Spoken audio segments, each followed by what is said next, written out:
Kato, how are you doing tonight? Yes, Dean. I'm okay. How are you doing, Dean? Nice to meet you here, man. I'm doing fine. I'm doing fine. Yeah, it's nice and Yeah, hot. thanks so much. Yes. Yeah, I've been meaning to interview you on our Atheist Republic channel, so I'm very glad that you have a few minutes spare. I hear that you're promoting your book, and it's a very busy time for you now. So we'll talk about that a little bit later on. But tell us a little bit about your background, Kato. Did you grow up in a religion at all, and what was the background like? Thank you, Dean. Thank you, Dean, so much for getting me here again. I think this is my third time here. I'm happy to be here. The first time I was here with Linda, we lost her. And I'm happy to still continue collaborating with Atheist Republic, South Africa. I'm happy you guys are doing a lot of good work. So having said that, my name is Kato Mukasa. I'm a lawyer by training, and because people know me as a humanist, but I'm first an atheist. I'm first an atheist, and I'm basically known as a human rights lawyer and an advocate at that. But to give you a brief about my family, yeah. Basically, I grew up in, I cannot call it a religious family, because my father was not very religious. Basically, my father was a skeptical person. Okay. But my mother Like was, father, like son. yeah, that's true. That's true. But yes, my father didn't say I'm an atheist, didn't say I'm a humanist, but whatever he did to me was more secular. That he introduced to me to literature that helped me to become actually an atheist. It was my father who taught me how to read these books. He was an avid reader. But my mother, on the contrary, up to now, my mother was, she remains religious, deeply Catholic. My father and mother come from a Catholic background. That I said, my father was not so anxious about church stuff, but my mother was really anxious about it. And my mother was steadfast as a Catholic. And of course, my mother would encourage us to go to church and all that. So I can say that, yes, I come from a Catholic background, but with a father who was not so keen about church, but with a mother who was very keen about church. That up to now, my mother is a Catholic. My mother is about 80 years now. It's still a Catholic. My father passed on about in 2017. My father passed on March. So, but my father, at the time he passed on, we had talked a lot, and I knew that his worldview was more of a secular kind of person. Basically, my father, by the time I was growing up, he was working with the National Bookstore, the Uganda Bookstore. So it's a government department that deals with books. Right. And my father was an accountant. Now, because he himself was an avid reader and an accountant in this bookstore for the government, he used to come with the books at home. Now, people wonder, how did I become a reader? How did I love books? My father himself was a big reader. To the point of his death, he was always reading books and newspapers. And he was a very lonely, quiet man. So the books were his friends. My father was never talkative like me. He was a very quiet man. Very, very quiet, very reserved. Every time he was reading. My father never took alcohol. My father never had community friends. The kind of guy who could come home and engage his children into reading. Like he reads books with you. Like it was from my father that I got to know Wole Soyinka when I was about 10, 11 years. He introduced me to Wole Soyinka, to Chinua Achebe, Alechi Amadi. These are African writers. Poet like Song of Lawino, got PB Tech. So because my father, as I said, was working with a government department that deals with literature, and was accounting for those kind of books and all that stuff. So he could bring books home and read for us, and we read together. So my father introduced me to the world of reading and critical thinking. But what is so important is that yet my mother was never a reader. My mother is a nurse. She's retired now. She was a nurse for almost 50 years. She was working in public hospitals. I should tell you, not that I demean my mother. I love my mother, but I never saw my mother getting a book to read. Never. Not fond of it. Yeah, she's the kind of person about hospital, about clinics, injections, drugs. That's it. But a novel that my mother is reading, a novel, never. That my father was the opposite of it. So why people wonder why I write, where I pick my reading skills, it's my father. My father was the best reader I've ever seen. Even in his time of sickness, he could always tell me, Kato, bring for me a newspaper. He doesn't miss to read a newspaper. He's 8 years. He still wants to read a newspaper. If you have a good book, he tells you, which book do you have? That was my father. Now, because of that, my father introduced me to 3 books, very important books. I think there are 4 I've been always talking about. Number one of the books that made me an atheist was a book by a French philosopher called The Philosophical Dictionary. The book was written by Voltaire. Yeah. The book, I can't forget that book. I love that book. Up to now, I keep it like a Bible. I left it in Uganda, but I've kept that book for over almost 30 years. I've been keeping that book. Wow. Keeping it, if you look at it, there are 3 books I've kept. I'm going to mention them, or 4. That when you look at them today, they have almost each page has a lining up because I underline them and write my own notes. And I read them before I made 12. Number one of the books I read which made me an atheist was a book by Voltaire, the French writer. The book is called Philosophical Dictionary. It was written in English and in French, and then translated into English. But when you read that book, Philosophical Dictionary, when you read that book, Voltaire was challenging the Catholic Church. Right. And this is before the French Revolution. Here was a guy, a philosopher, a teacher, who was saying that the clergymen are thieves, that the Pope is not holy, that the Frenchmen, to be able to cut off their chains, they must fight 1, the papacy, 2, the clergymen, 3, the nobles, 4, their kings. He had ranked everyone was a problem, but number one of the problem was the Catholic Church. And he goes ahead and dismantles it in that book. In fact, Voltaire, those who read history, contributed about 50% to the outbreak of the French Revolution. Because his ideas kept on fomenting in people's public. The French people read Voltaire's books, but also heard him speak, because he was an orator. He told them, look, we must break the chains, we must end the royal family, those kings of that time, and we must end the papacy, we must end Catholicism. They are part of the ruling regime. That's why we are poor. So I read this book, and here is the man who says the Pope is not holy. This is before the French Revolution, 17-something. And this is the man who says the Pope is not holy, the church is a lying force. In fact, it's politics. And I was like, oh, there is someone who can say that the Pope is not holy? That all these things are political? So it's wait a minute.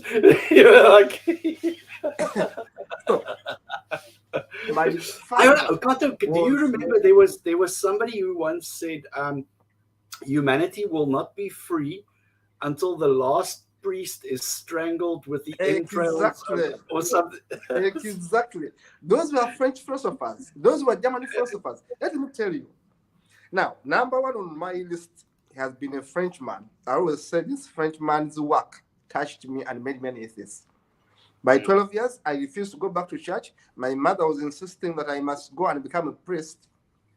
And I refused to go and finish that. There is a level you go there and they teach you how to, I am forgetting the sacrament they do, but I refused to go for them. Yet at the age of 12, I was supposed to go for them. I refused. Why? The books I was reading. And thanks to my father. Number 2 of the books I read which changed me was a book by a man I love so much, is a Russian writer called Leo Tolstoy. Tolstoy, yeah. Yes, and that's my father still giving me the book. The book is called Confession. I still have the copy.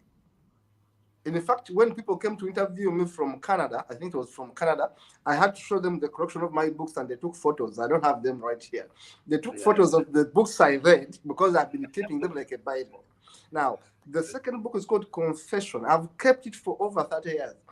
It was written by Leo Tolstoy. Yeah. Now, that book, one, this Russian writer dismantles the meaning of faith. Yeah. Two, he defines religion. Yeah. And he tells you it's the opium of the poor, just like Socrates has said and others have said, but also says that this is politics. And he said that for the people of Russia to be free, they must get rid of dogma.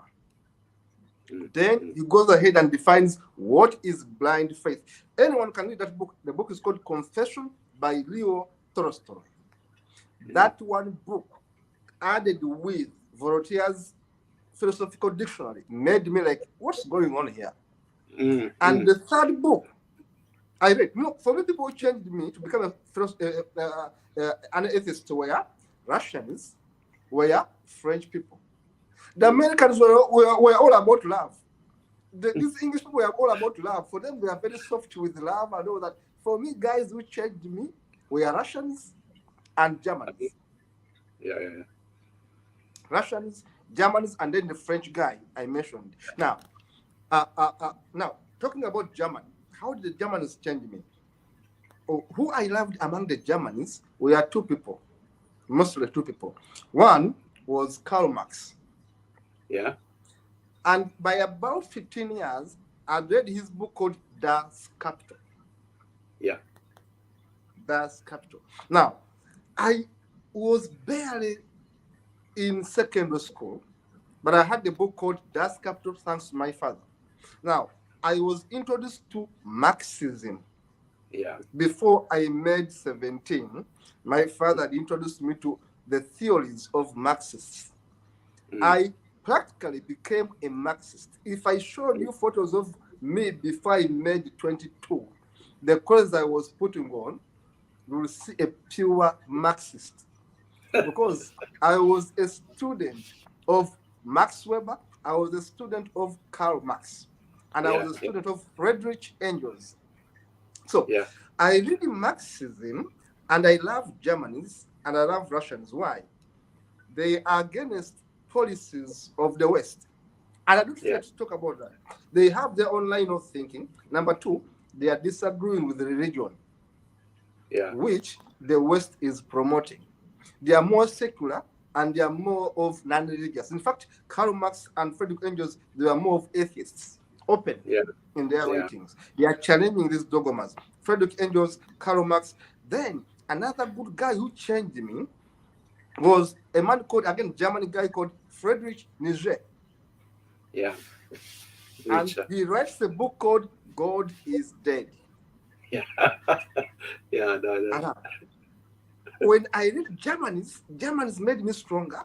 I read Germans, I read this French guy, and then I read the Russians. Three categories of guys who shaped my thinking. They were Germans, French, and Russians. Those authors and the books I've mentioned, coupled with the books by Africans. Number one was Chinua Achebe. And the book almost everyone knows is called Things Fall Apart. Now, I read that book like 3 times. Yeah.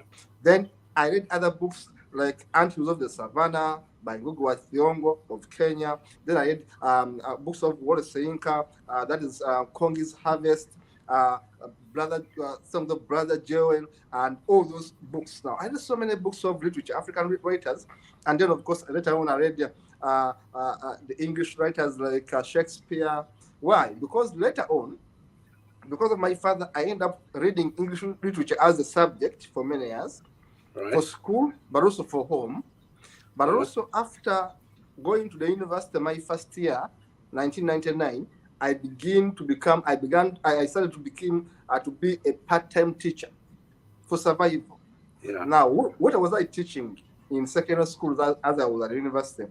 I was teaching English language, I was teaching literature, and I was teaching economics.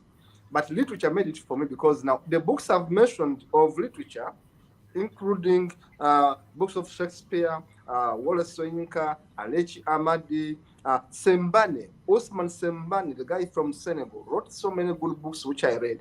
Now, when you read these African writers, Osman Sembane, Alechi Amadi, Wallace Soyinka, Chinua Achebe, Ngugi wa Thiong'o, Okot Bitek, and others, they have one central message they are telling you.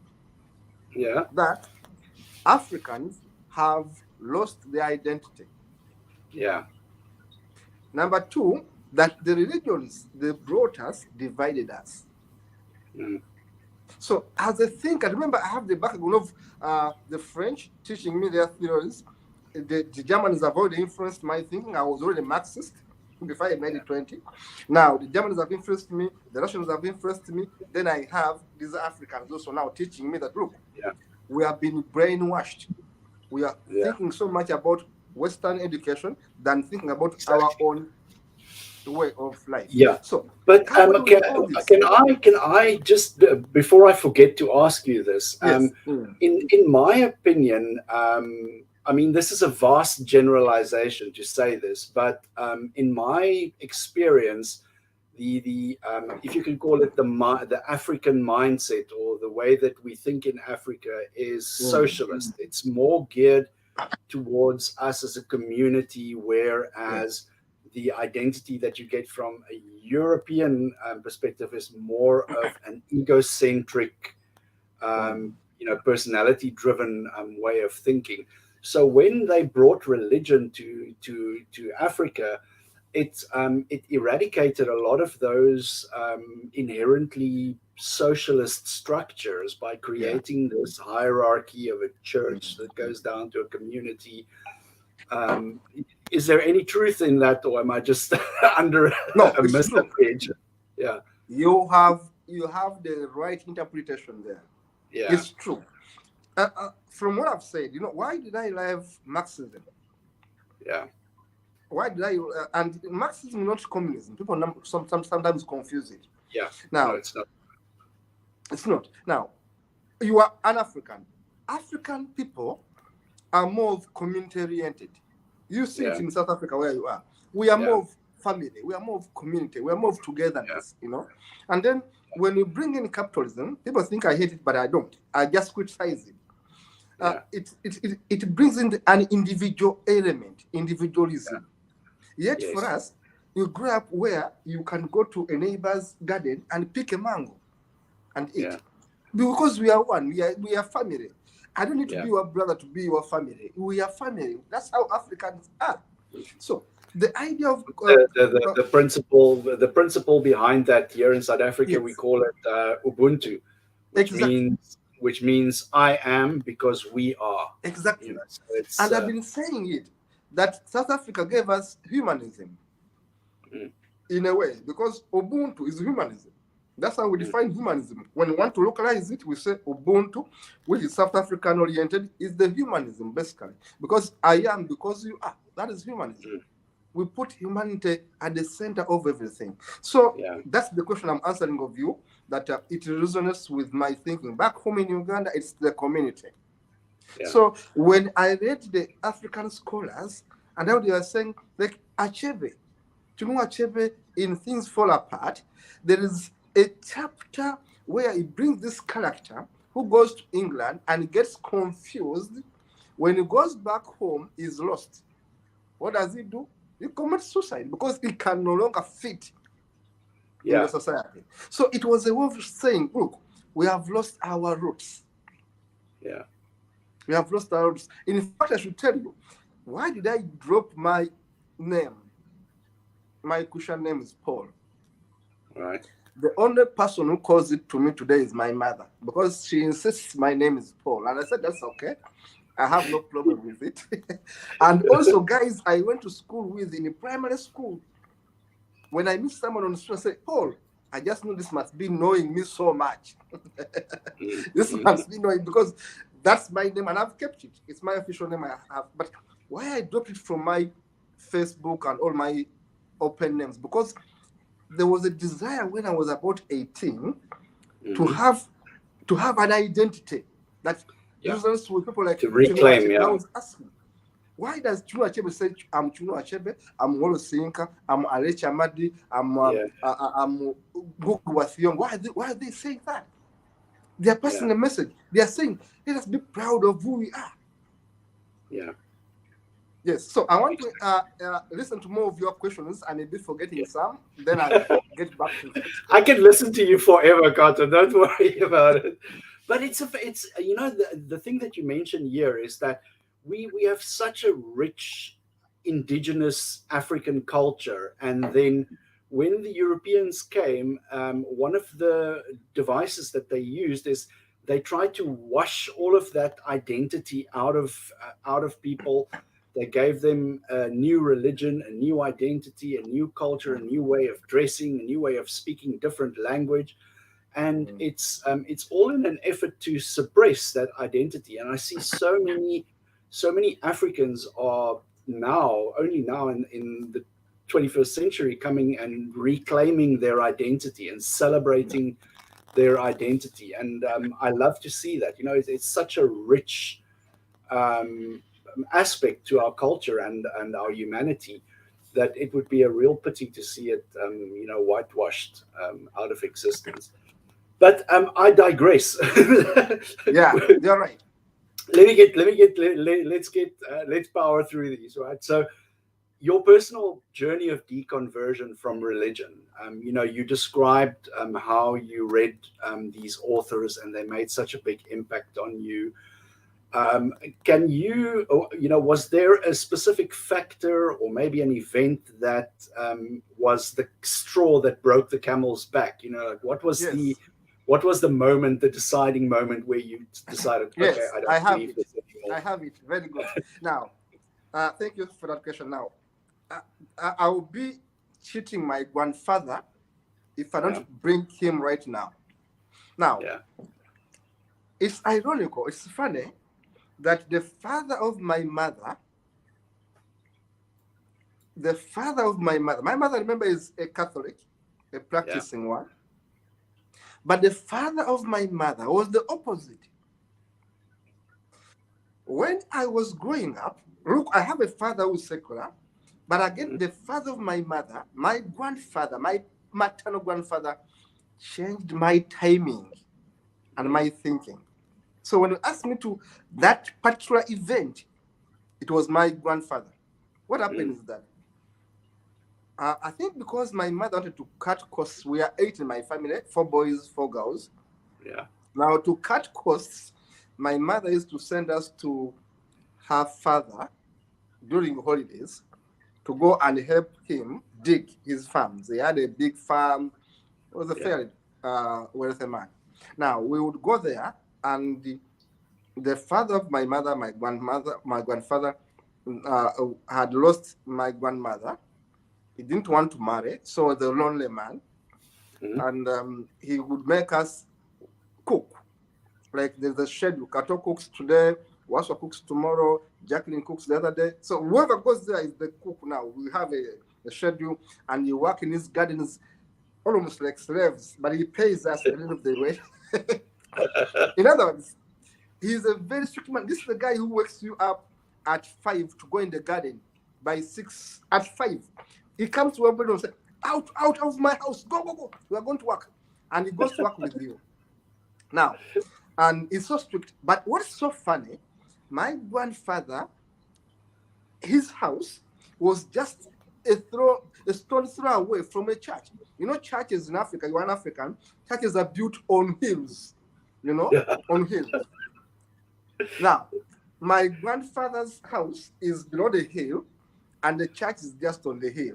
But my grandfather makes us dig on the roadside on Sunday. My grandfather doesn't go to church at all. At all. There's no single day I saw my grandfather going to church at all. No single day I saw him going to church. And apart from that, he castigates the Catholic Church like nothing. He says, those are liars, those are thieves, those are humanizers, they pretend to be priests. Yes, they are sleeping people's women. Every time he's talking about ill about the Catholic Church. And we ask him, Grandpa, why don't we allow us to go to church? He says, when you grow up and go get your own homes, you go in your own time. But once you're in my house now, I've refused. In my house, you are going to dig because you eat every day. Yeah. Whether it's a Sunday, whether it's a Saturday, you are going to dig for me. And to make matters worse, it makes you dig near the road on the Sunday so everyone can see you as infidels. Now, my grandfather never had friends at all because of his behaviors. He was so lonely. He never went to a bar. He had a factory where I was working, and he was a director, a coffee factory. So his work was home and factory. So, but because of, and he was very friendly with us, the grandchildren, very friendly with light moments, light jokes. Now, I could always ask him, why don't you go to church? And every time my grandfather is lambasting the Catholic Church. And then he says, you see, your mother goes to church because her mother, the grandmother, was so Catholic. And for me, I never wanted those kind of things. So who changes me finally is my grandfather. Yeah. He doesn't like the Catholic Church. He makes us dig on Sunday. And now, coupled with the books I've read, which have already damaged my thinking, I was out. You were out. I was out. So if someone asked me, really, what changed me? It was my grandfather. The behaviors, the real talk against the Catholic Church made me say, why do I need to go there anyway? Again, one incident, I've mentioned it in my book. Now, I was, I think, about 10 years. And the Catholic Church has a mass, a system of their prayers. And then during a service, they'll call you and say, it's time to eat the holy bread. I'm forgetting these terms, I've been so away from a church. But they have their holy bread, whatever it is, they call it the body of Christ, that white. Body of Christ. And it's a whole thing. It's a whole time. Kissing your rosary. So what I did is that I saw people lining up to go and eat the body of Christ. I had gone to church, I was about 10 years. So out of excitement, I also went to the line and they gave me the body of Christ. It's called ostia or something like that. I'm forgetting their terms. Now, in the school where I was studying, they had seen me, my teachers had seen me and they knew, I think I was about in P3 or primary 3 or primary 4, I can't remember very well. They had seen me and knew I was not qualified to eat the body of Christ. Oh, yes, of course. After what they call it, catechism or something. Because I hadn't attended the catechism. That's it. I forget these things. Now, after the service, every time when the service ended, because it was school chapel, they would always have an assembly. It was always a Monday. After service, then we go to assembly. Now, during assembly, they read my name. And I go in front, and they tell me, you stole the body of Christ. You ate it without qualifying. Because I haven't gone to the catechism. I can tell you about 6 teachers caned me and I fainted. Wow. That incident was brutal. I have documented it to the extent that they beat me all over. That kind of beating, those days of early 90s, there was too much corporal punishment in the schools. Now, I was a thief simply because innocently I had gone to a line and I received a body of Christ, which the priest had also innocently gave to me without asking me whether I was qualified or I was a bit tall. I got it. Maybe thought I was qualified, but I didn't. And I didn't know the process. I was young. And I saw people of my height going to eat it. So they beat me. When they beat me, my grandfather, who is an atheist of sorts, the maternal one, got to know it, and goes to school and quarrels with everyone, almost insulting everyone at the school. Yeah. My grandfather, my maternal grandfather, who didn't like the church, got to know that I've been beaten by the same people because I've eaten their body of Christ. So the next day, he was at the school to quarrel with everyone. Good. Good. Yes, who had beaten me. Say, never touch my grandchild. That bullshit of yours, he insulted me. Not for nonsense. You don't beat children for nonsense. Like, yes, he insulted them. He insulted them, and I was bedridden for almost a week. I was sick. Yeah. So those two events, my grandfather making me to dig during Sunday, but also being beaten in a Catholic school for eating the ostria, as they call it, the body of Christ, whatever it is. Those two incidents made me, in fact, the beating made me hate the church. Yeah.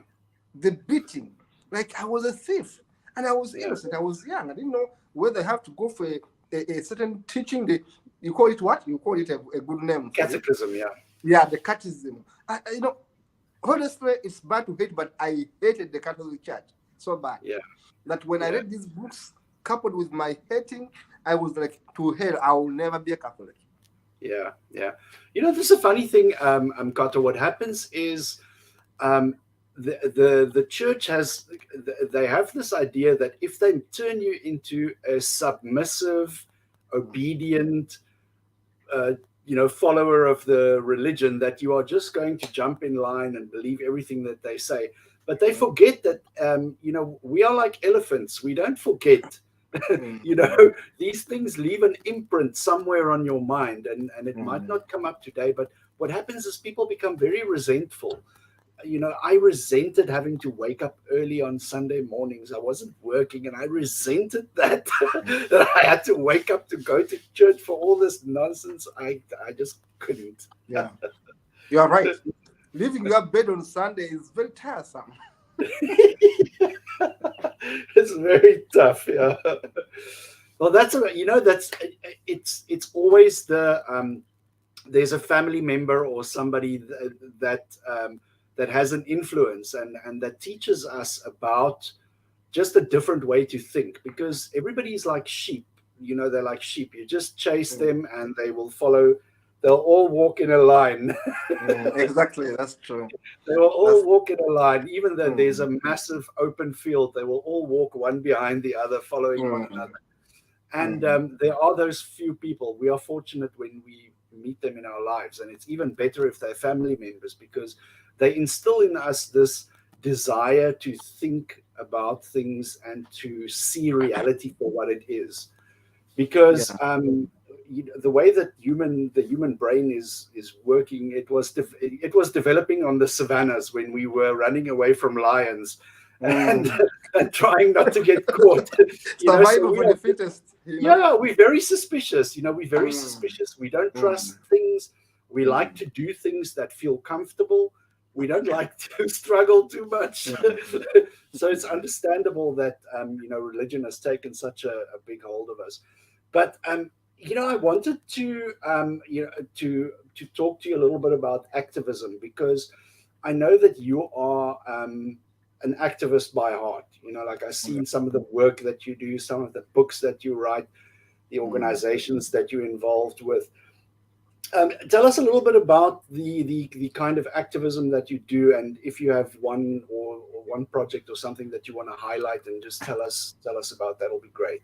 Yeah, thank you so much, Dean. Thank you so much, Dean. So honestly, people accuse me of so many things, but activism is one of them. Yeah, it's one of them. It's like it's my disease. Sometimes I call them it's my calling. Look, something happened to me when I was young.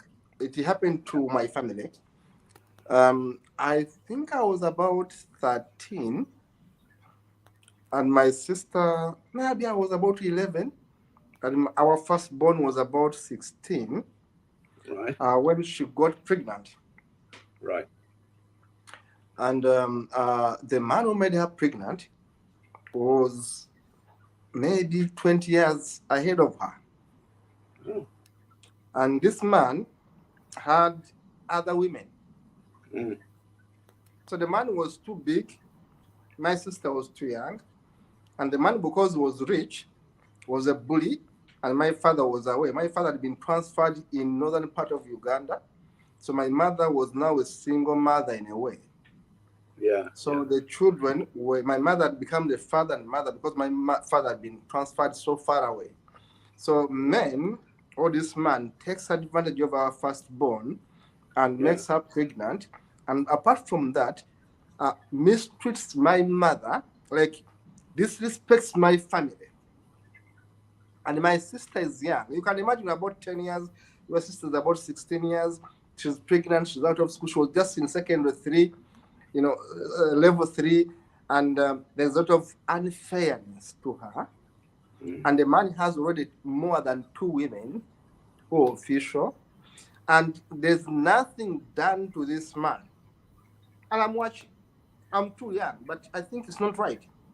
So that one incident, of course, my mother happened to get hold of my sister. My sister by then had even gotten a second child from the same man before she was 18. Yeah, you see that kind of, I don't know, I want to put it in vernacular, but that kind of familiarity, that kind of minimizing a family, that kind of insult.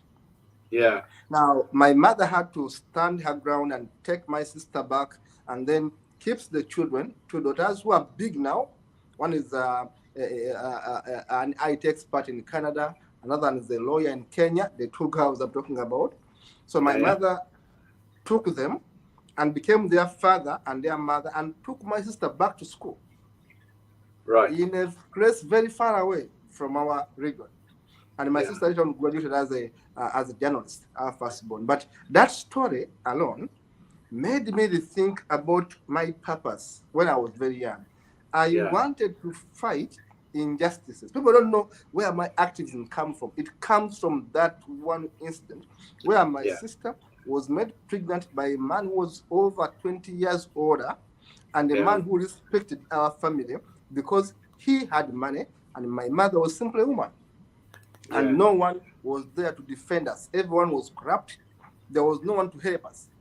So I wanted to become a lawyer and defend against such injustices, right at the first with my own eyes.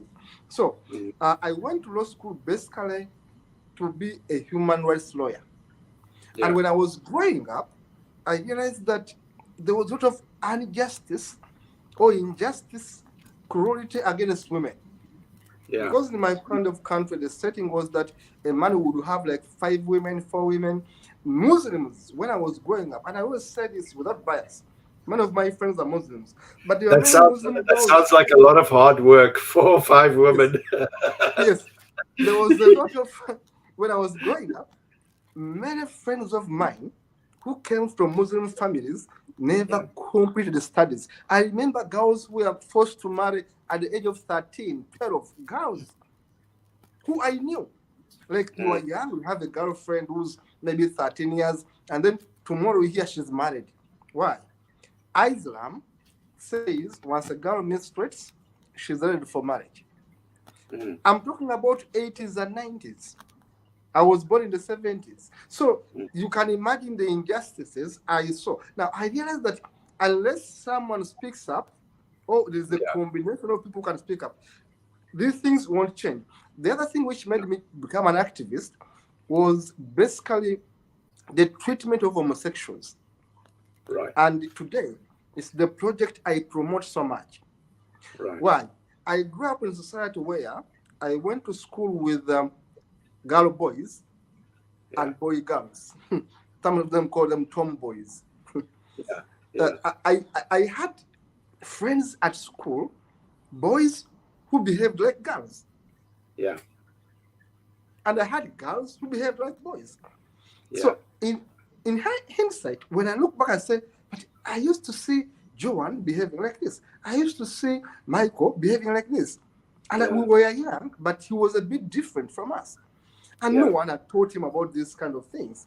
Maybe it's not entirely right to say that homosexuals are simply planted by white men and women. Or by the West. Maybe there's something about it that people actually are born that way. So I began researching about this idea, coupled with, of course, women being subjugated to that, coupled with the prostitutes being undermined in my country. So in 2007, I began an NGO, which I named, of course, with friends, which I named Halea. The website is still going on, the Humanist Association for Leadership, Equity and Accountability, Halea. Why equity? Because there was a gap we wanted to level, and accountability for those who have made mistakes, including those who have made, including the man who had made my sister pregnant at 16. I hated such kind of people. So I wanted to bring people to account. Why were women being killed because they are prostitutes? Yet men are left to go. Why were albinos being killed? Yet killers are left to go. Why were women not given their share? I have a story of a woman I know who was denied inheritance simply because she's a woman. And her father was rich, but in their clan, I won't mention the tribe, in their tribe, a girl child doesn't inherit property from her father. And it's a tribal kind of thing. So I thought that unless all the inheritance went to the uncles and the extended family and the and the girls. I thought that unless we start up as a people and say, look, we need to voice up this thing. People wonder, I'm a lawyer. I qualified as an advocate of the High Court of Uganda, but for so many years, I haven't been interested in making money out of lawyering. People wonder why I have been putting my soul towards NGO work, because my background shaped me so much that, and being a Marxist, I always say, I don't even care how people perceive me. I'm less interested in capitalism. I'm more interested in society, more interested in community work. So I was like, I was not so much interested in chasing money as a lawyer, but I was interested more in helping community with my lawyering. That if I can use my legal skills, I can contribute to changing society. And lastly, what I do right now, what I've been doing for some years, is the mindset change. People wonder why every day my focus is on mindset change. Why? Because in my society, I've seen people dying because of mythology. I've seen people dying because of biases, because of prejudices. I've seen homosexuals being lynched. I've seen homosexuals being banned in my country. Albinos being killed. Prostitutes being shot dead. Yeah. But Kato, tell me, is this this aversion to homosexuality is a relatively new thing in Uganda? It's apparently it's from, there was some Christian influence of some guy who came to do missionary work, and he, so to say, poisoned the well. You know, he poisoned the well by coming with a very harsh type of message where, I mean, I was speaking to you before we went live on the stream that, you know, I've spoken to someone from Nigeria as well, who actually wrote a book on homosexuality in African culture, and there's so many different tales that were orally transmitted about these communities of even you know, women who had homosexual bonds with one another, and the same thing for men as well. So this is, you know, this aversion and homophobia is a new phenomenon in Africa. It's not something that is part of African culture, as I'm understanding it. You know, it's not my culture. You know, so I'm just you know, conveying what I'm reading and what I'm ingesting. So that's what it sounds like to me. It's a new thing that was imported from the West, this homophobia. Yes, that's a good one. I should tell you this. My first book about homosexuality came out in 2013. Yeah. This one I've given today is just my second book, but I've written before. 10 years ago, my book came out. And when you look at the cover of that book 10 years ago, I have the name of the NGO I worked with. It's called Farouk, Freedom and Rome in Uganda. Now, this NGO, Farouk, was the first gay and lesbian NGO in Uganda. Right. And I've been working with them since 2007. Yeah. Now, in that book I first wrote, I traced the origin of homophobia in Uganda. Yeah. but also literally in Africa, because there was no homophobia before. Yeah. And people misconstrue this. We had homosexuals throughout humanity. Yeah. And the fallacy people promoted that homosexuality is Western. You know, Europeans have brought homosexuality to Africa. That's a lie. It's politics. Yeah, that's true. It's politics and it's stupidity. I always tell them, you Yeah. people, stop being stupid. No European brought homosexuality to Africa. We were homosexuals. Basically, that's like they were. That's like Asians were, because it's part of nature. Now, when you look at history, even in the animal kingdom, I mean, it's something that's ubiquitous in nature. You'll find that, you know, even in the animal kingdom, there is animals who have exclusive homosexual relations. Met with male lions. Exactly. It's there. So why people promote that, one, which I've tackled in that book I've written, is escapism. You know? Now, then someone wants to blame you for something and he doesn't have a valid reason.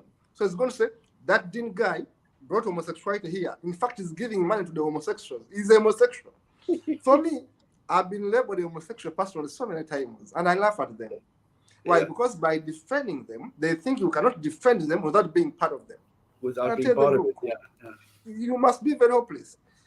Because if I know what it means to be homosexual, if I know the history of homosexuality, that actually in our own traditions, we have names of homosexuals. In our own tradition, before the Europeans came here, we had a name we gave to homosexuals. So if they are not there, how do they get these names? These local names. Exactly. Number two, you were in South Africa. When you look at the history of South Africa, there were boy girls, or they were girl boys. Now, the soldiers of Shaka Zulu used to go to war with boy wives. Anyone can put it in Google. Google is the friend. Put in boy wives. You get to know a lot of history of Africa with army generals having boy wives. Why were the soldiers of Shaka Zulu and others, the Ndebeles, going to war with boy wives? Not women, but boy wives. Why? Because some of them were homosexuals. Anyone, I challenge anyone to simply go to Google and put there a term, boy wives. There's the full book on boy wives. It shows you something simple, that homosexuality has been part of us. There were queens who married women. Yeah. We have got that in the northern part of our country. There is a specific tribe as well, where the monarch of the tribe is the queen. Yeah. And she has all the concubines, lots of concubines, and women tend to her, and it's also part of our culture. Yes. So when you look at it, people speak out of ignorance. One, they are ignorant. Two, they are biased. And three, they are racists. For me, anyone who says that Europeans brought homosexuality to Africa, I tell them you are racists. And the bad thing, you're also stupid. Because there's no way you can say that homosexuality is about being white, skin color. Stupid. It's not. It's not. We have been having homosexuals since time immemorial. For example, to understand this properly, going back to Uganda, and I trace where did homophobia come from.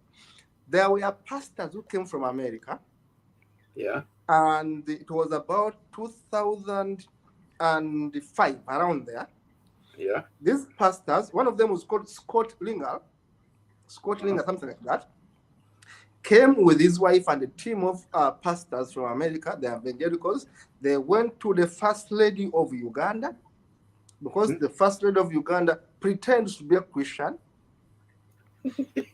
And actually, there's a church in a state house.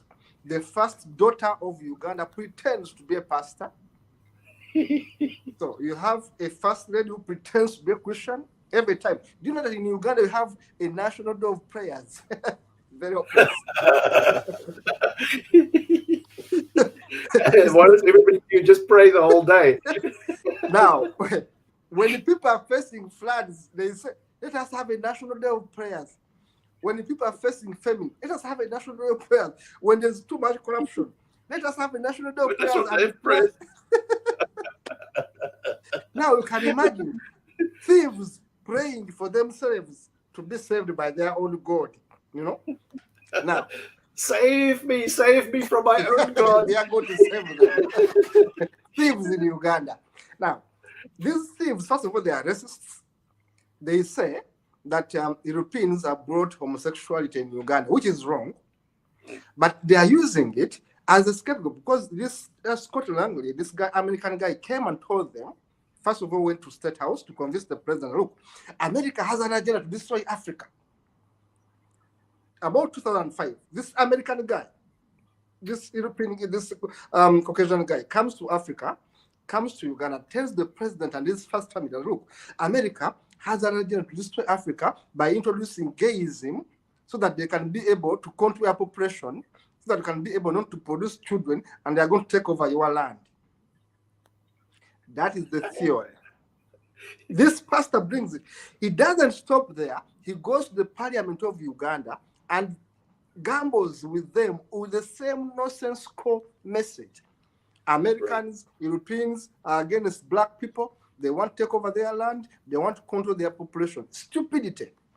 Now, because my people are gullible, our leaders are gullible, and because they have this mantra of Pan-Africanism, we are against the West because of this and this. They picked it without thinking, and this man is the pastor tells them, no, Jesus Christ wants us to remain the pure people. The West has lost the religion. The West has lost God. God is here in Africa. What happened from the year 2010, the Parliament of Uganda began thinking about having the first anti-homosexuality law. That's why in 2012, the law was there. 2013, we are fighting it. 2014, we went to court because it had been passed until the court quashed it. Why? American influence. And they are using the banner of the West is against black people. They want to take your resources. They want to stop you from producing children. So now, because of that, a pastor confuses parliamentarians, a pastor confuses presidents, a pastor confuses the first family, and the hate, homophobia began from there. We never hated our people.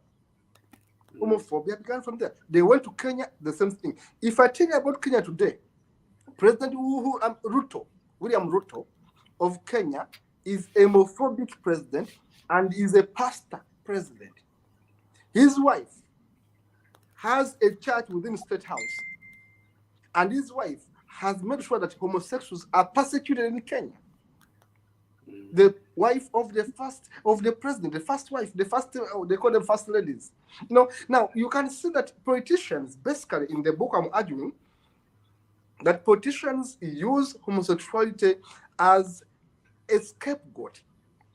Right. Mugabe did it when Mugabe was told, you have become a terrorist, you have become unfair to our people, you have taken people's lands. Mugabe became a terrorist and excused himself with, you are homosexuals, don't force us into homosexuality. Yeah. But it's a very common tactic that we find in leadership circles in Africa, is that something is scapegoated. They will always find something and create a scapegoat out of it.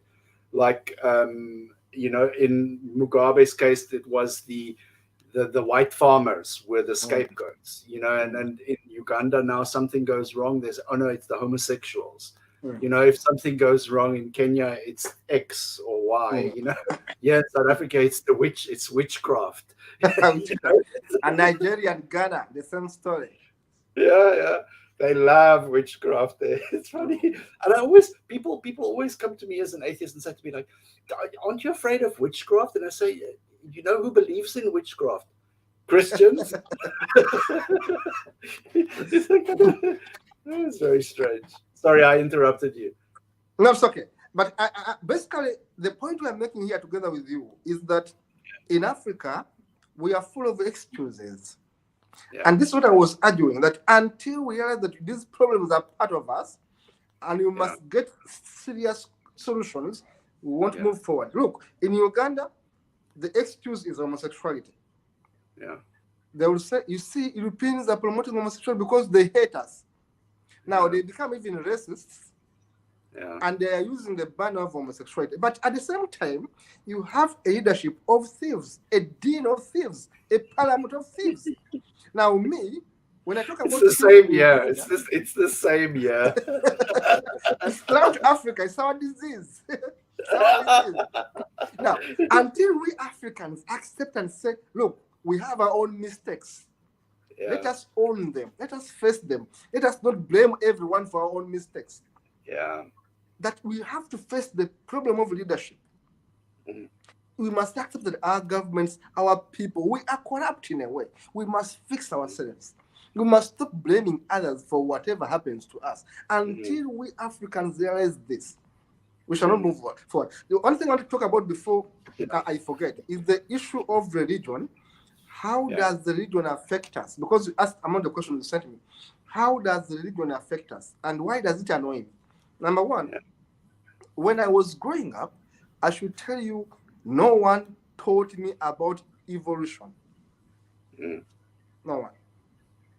And fun enough, I went through Christian schools, and very strong Christian schools. And I should say they gave me a very good education, sound education. I speak English very well. They gave me a good education. But the problem was that these schools indoctrinate you. They don't teach you how to think. They teach you what to think. Exactly. Now, you cannot imagine that up to university level, up to the law school where I went to have my bar course finished, I had professors of law talking about a virgin birth. Professors of law who believe that's not how it works, eh? That's not how any of that works. I should tell you, there was a time when I was at loggerheads with my professors of law. Why? At law school, at the postgraduate law school, we were good to qualify to be an advocate for the High Court. There's what we call moot courts, like they are practicing courts. Before you go to the real court, you go to these moot courts. Now, you can imagine you are going for a moot court, and your professor of law says, Kato, can you lead us into prayer? You are before a judge. You have a judge, you have prostitution, you have made a court session. You are going to practice law, how to be a good advocate now. And the judge tells you, can we have a prayer? And then picks you up intentionally because they want to annoy you, because they know I'm an atheist. They say, Kato, can you lead us into prayer? And I refuse, and they throw me out. So I tell them, look, you should do something very humorous. You should pray to a crocodile in the river, and if I did that, oh, sacred crocodile, may you hide from us today so that we can safely pass the river. If I ever did that, they would have said I've insulted them. I've insulted their God. Yeah. I would simply say, you're in contempt. Look, normally I could say, look, I don't believe in these absurdities. Look, I'm an atheist. I don't believe in your God. And this is a court session. This is a moot session, not a Christian fellowship.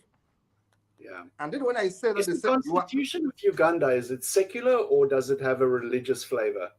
It is secular on paper. Right. Like in Nigeria, South Africa is much better. I give them credit. Like in Nigeria, like Ghana, like Kenya, we are secular countries on paper. Yeah. On paper, by constitution. But in practice, Uganda, look at Uganda, for example. How can you have a country whose motto is for God and my country? Now, yeah, and they usually put God first, and then the country. And who knows what God wants? Oh wait, it's the man in the church. Let him tell us what God wants. I always ask them, okay, you say for God and my country. Why don't you say for God and my stomach? Because First of all, you are very corrupt. Number two, I don't know which type of God you mean, because me, I'm a dear God myself. We have local gods, we have foreign gods, we have all these sorts of gods. We have 4,200 gods. Which God are you talking about? The Muslim God, the Buddhist, the Shinto, the Baha'i. So many. Which God are you talking about? And even in the same God, even in the same religion, different people have got different kinds of gods in the same religion. Exactly. So you see the confusion. And you asked me a question about how does religion affect you? Yes, it affects us. I've given you an example of girls who are married before even 18 years, simply because they follow Islam, who I saw. I've told you, I have known friends, including relatives, who have been stopped from marrying from a different family because the other family are Muslims.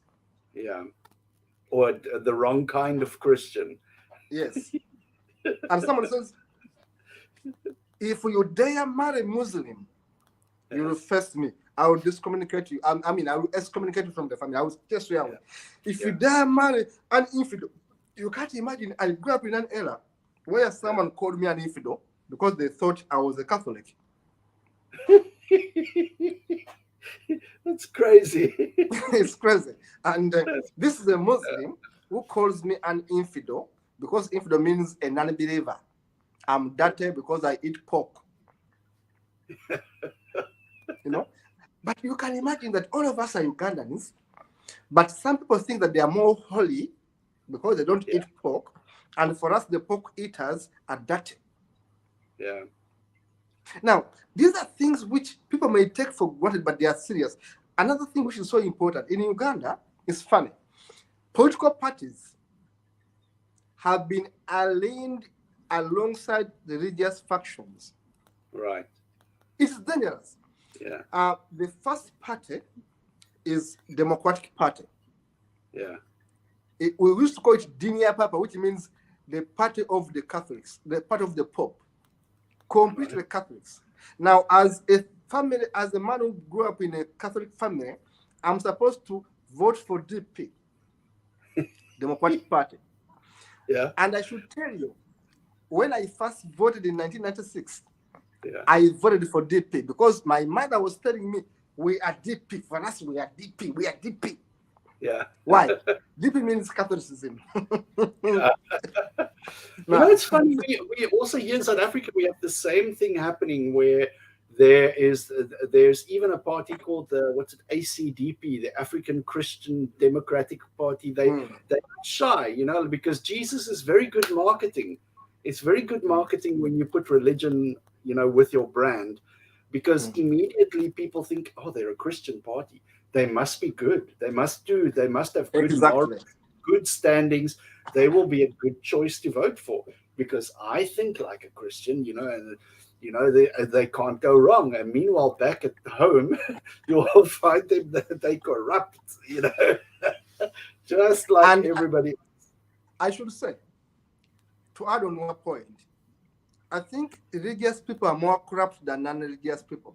People may think I'm biased, but my experience shows that people say, I'm a Muslim, therefore vote for me. People say that I'm a Catholic, therefore vote for me. I'm a Pentecostal, therefore vote for me, are the worst kind of fellas, in my own observation. In Uganda, I should tell you that parties, the original parties, for example, UPC was a church for the Protestants. And the cross say United Church of Canterbury, something like that. Protestants.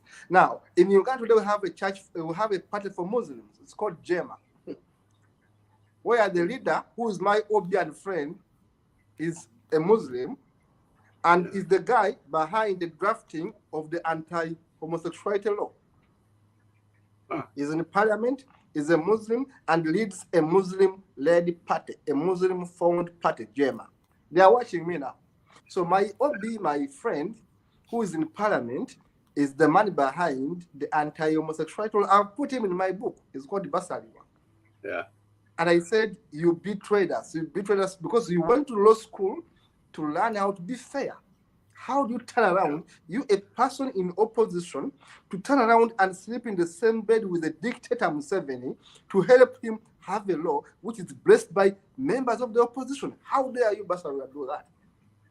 Yeah. You went to law school, you know the law, you should be able to be fair to everyone.